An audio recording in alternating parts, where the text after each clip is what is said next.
And are you refreshed? Yes. Good. Now what? This is so cool. 3 years, 3 months been waiting for this. Oh, it was the person to the...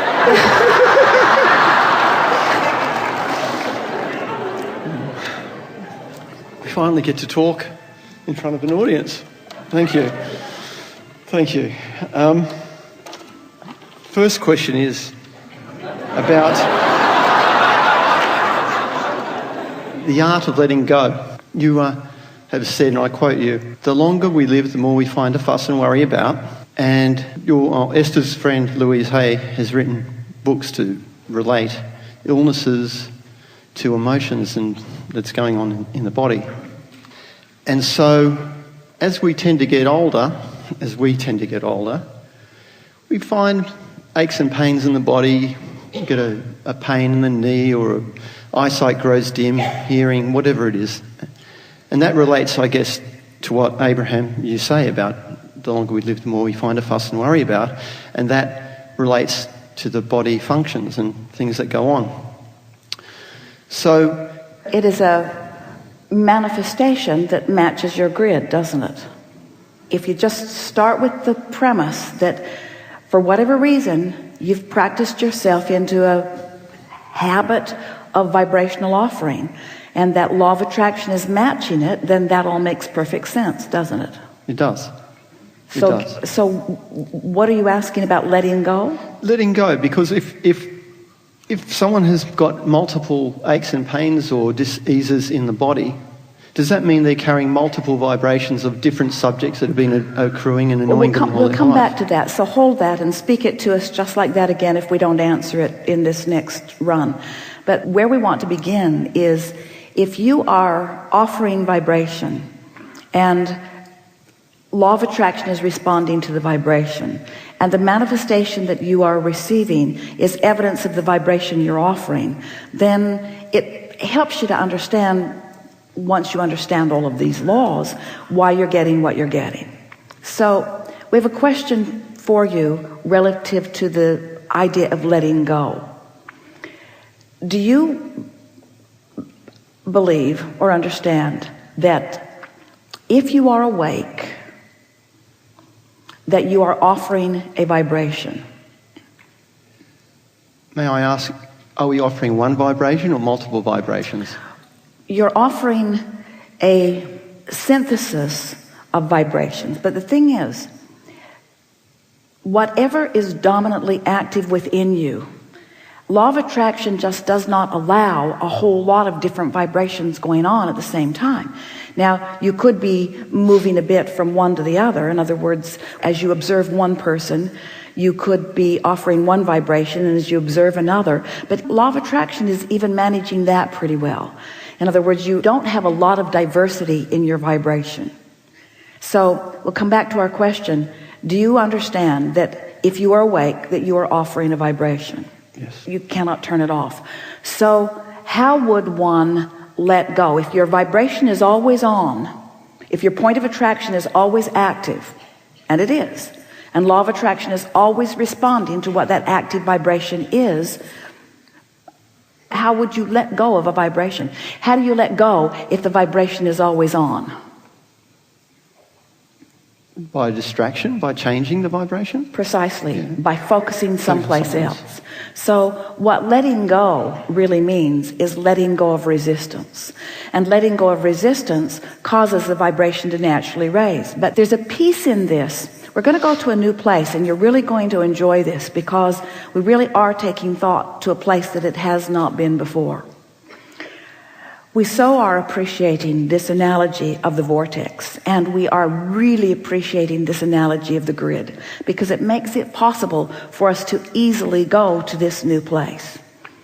So what if you don't have to go looking for the distraction? What if you've already put everything wonderful in the vortex, and in your releasing of resistance, let's call that letting go, in the releasing of resistance, Now your frequency just moves to a place that then receives something that you're really wanting. Because deliberate creation has sounded to a lot of you like, I'm going to decide what I want, and here I stand, and it's over there, and I'm going to go over there and get it.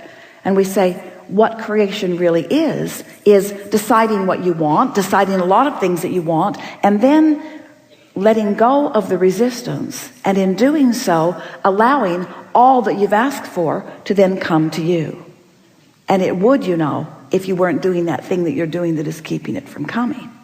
If you were not beating the drum of not enough money, you would have more money than you have any sensible use for.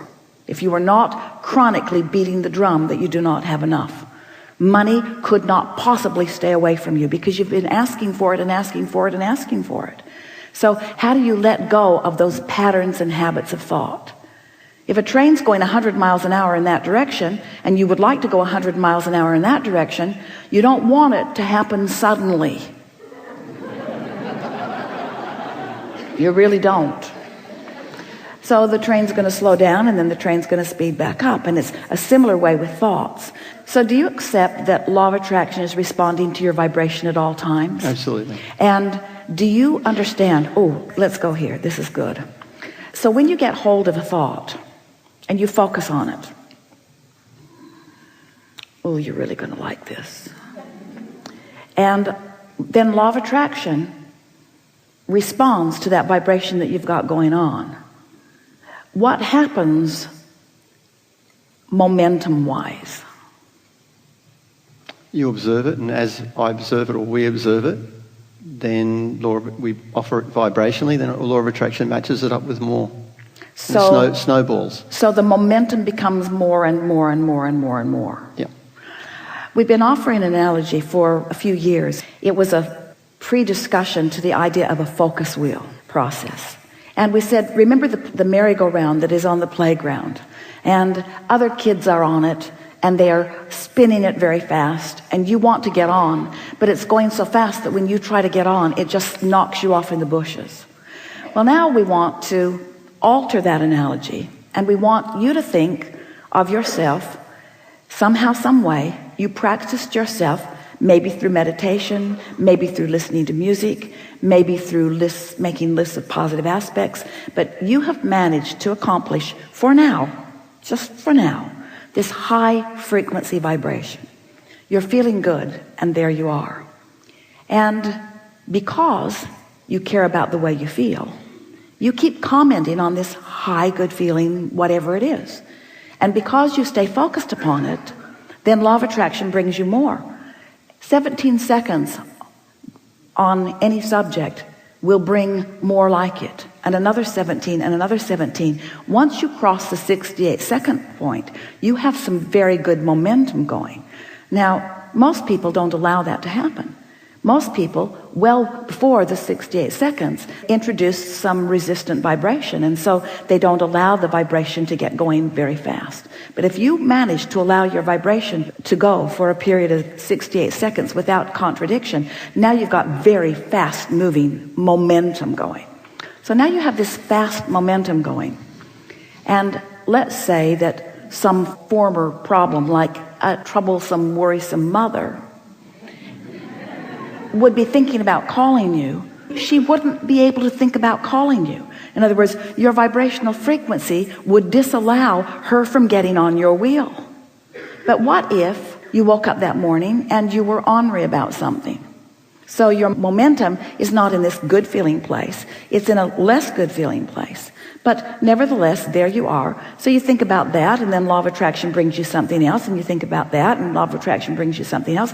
So you've got a vibrational thing going on. Your grid is spinning at a not very good feeling vibration. And now you'd like something wonderful to come and pop into your experience. Can it? No. So wherever your vibration is, that's what law of attraction is bringing to you. So under what conditions would you like to let go? In other words, the worse you feel, the more you want to distract yourself. The worse you feel, the more general you want to be. The better you feel, the more specific you want to be. You see what we're getting at?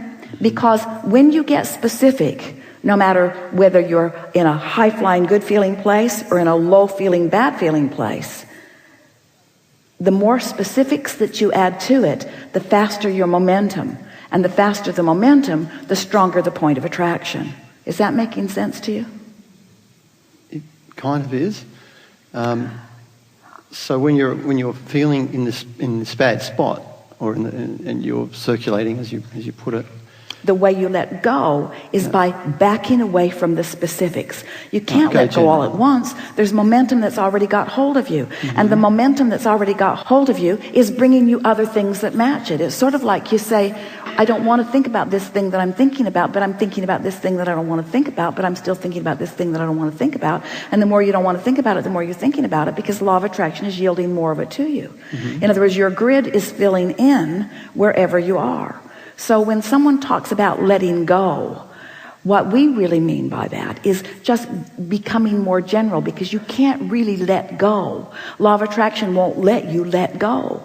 You have to become more general and become more general and become more general and become more general before you can then become more general on a better feeling subject and more general on a better feeling subject, and then add more specifics to that. You see what we're getting at?